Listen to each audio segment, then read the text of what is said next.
morning. My name is Alina Rivera. Before I discuss mental health resources and their implementation in 21st century public education, what exactly is mental health? Mental health is our psychological, social, and emotional well-being.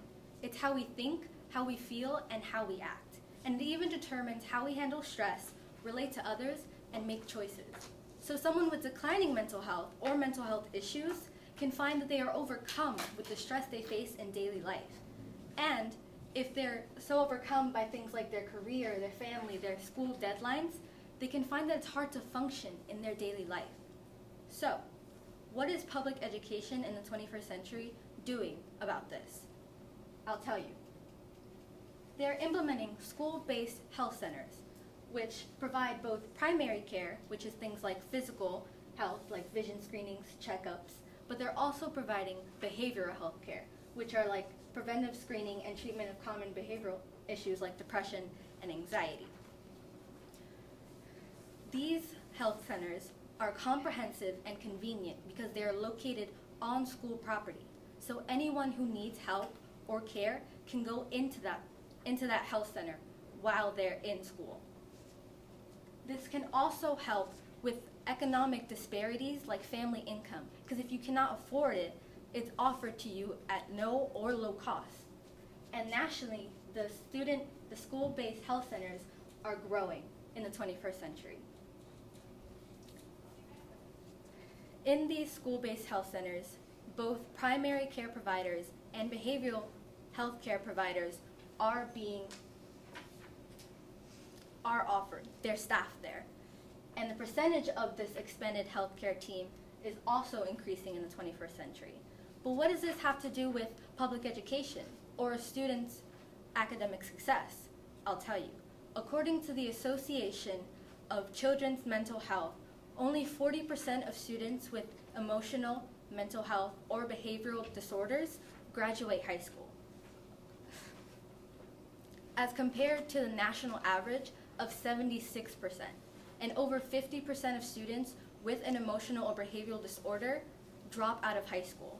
This is the highest dropout rate of any disability group. So obviously, mental health has a big impact on students' academic success.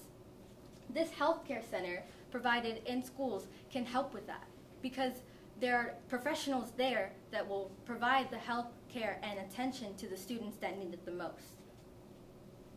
But that's not the only thing public education is doing in the 21st century. There are many different staff members in schools, like school counselors, school psychologists, and school social workers that spend a percentage of time providing just mental health services, as seen in this chart. But there are conflicts too. There's a stigma around mental health. People who have mental health issues find that it is shameful to tell others about it because it's not a physical illness. They find that talking about their problems to a professional is hard, and sometimes those professionals aren't even offered. So what do? And also, there's a lack of education and exposure to these problems and the symptoms and the help you can get. So, I propose a solution. If we stand up to the stigma and we offer educational programs and awareness, we can tell other students and educate other teachers and staff members about these problems so that they better understand the connection they can have with their students. Since you're in school for 8 hours a day, every day of the week, for years of your life, this is the social setting where you're most comfortable in, and teachers can reach out to students to provide that care they need. What questions might you have? Thank you.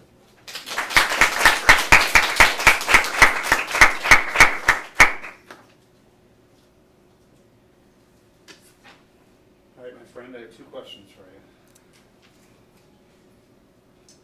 First up, how valid and reliable are the sources that you used? Most of the sources I used were public reports and national census reports or scholarly articles by people who are directly associated with mental health, so I found that they are most valuable.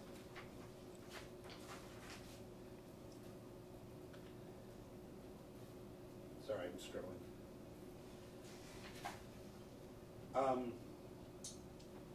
What limitations were there to your proposed solution?